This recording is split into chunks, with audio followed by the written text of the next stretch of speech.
Reaching. I'm always reaching for something unattainable from my grasp.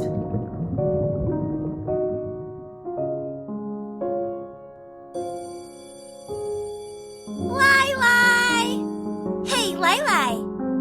Guess who made the lacrosse team? Corey, that's amazing! I knew you could do it. Thanks, bestie. I'm so proud of you. Congratulations. But the thing is, practice is held right after school, so we can't walk home together anymore. Such a bummer. It's okay. We can still do homework together after your practices. Promise? Promise. That's great, because I'm totally close to failing algebra right now. Corey? Hey, dynamic duo. Are you guys ready to go? Ah, hi, Sean. Corey, did you forget your bag again? Jeez, you're such a dunce. Hey, show some respect. For your information, this dunce just made the lacrosse team. Seriously? Congrats, brat.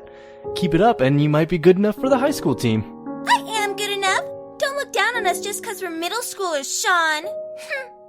Anyway, I have practice after school from now on, so you don't have to walk me home anymore. Oh, is that so? Well, what about Lyra? Who's gonna see her home? I'm fine going on my own. It's no problem. But then I won't have anyone to walk with.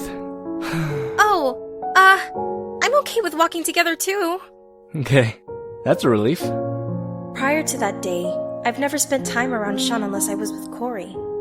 I suspected he probably only felt obligated to look after his little sister's best Wish friend. me luck.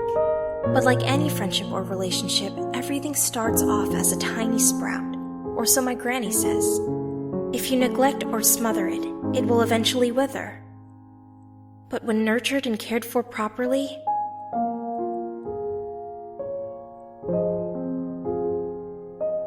it will bloom into something special. Safety first. Sean, what's that book you have there? This? It's called The Odyssey.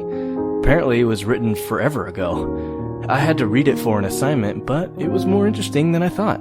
What's it about exactly? A great tale of suffering. Sounds lugubrious. Where'd you learn a word like that? But it's an amazing story, actually. A hero lost at sea, facing adversity, temptation, and sacrifice, all for the sake of returning home to his wife. The best part of it all is that he never loses sight of who he is. Let me jot the title down real quick so I can read it too. So organized. Do you always put everything on a checklist? Yeah, writing stuff down helps maintain my mental to-do list and prevents me from forgetting. I literally put sticky notes everywhere. It drives Granny crazy. Hey, Lyra? Hmm? Can I make a confession? You see, the truth is, I actually really envy you.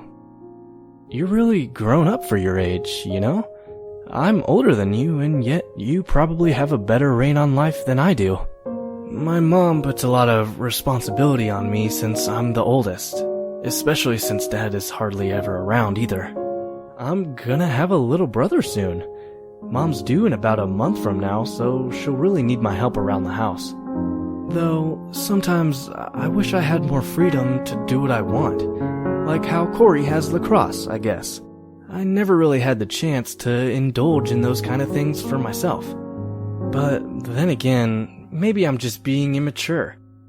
I wish I could approach things in a mature way like you always seem to. I'm rambling off. I probably sound really stupid, right?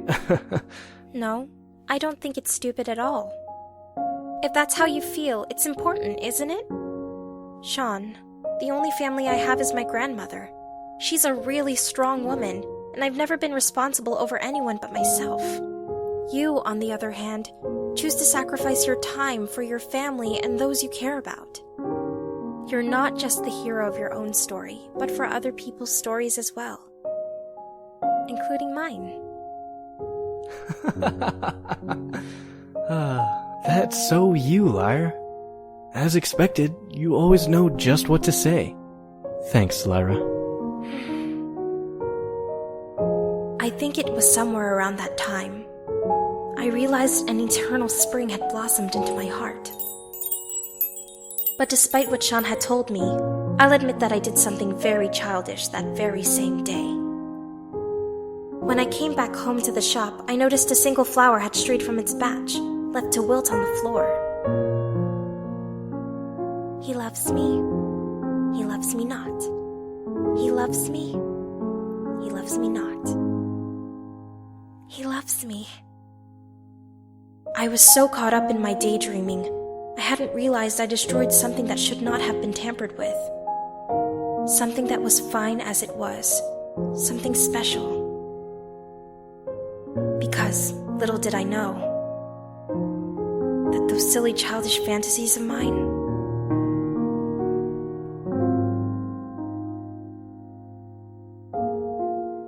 would eventually lead me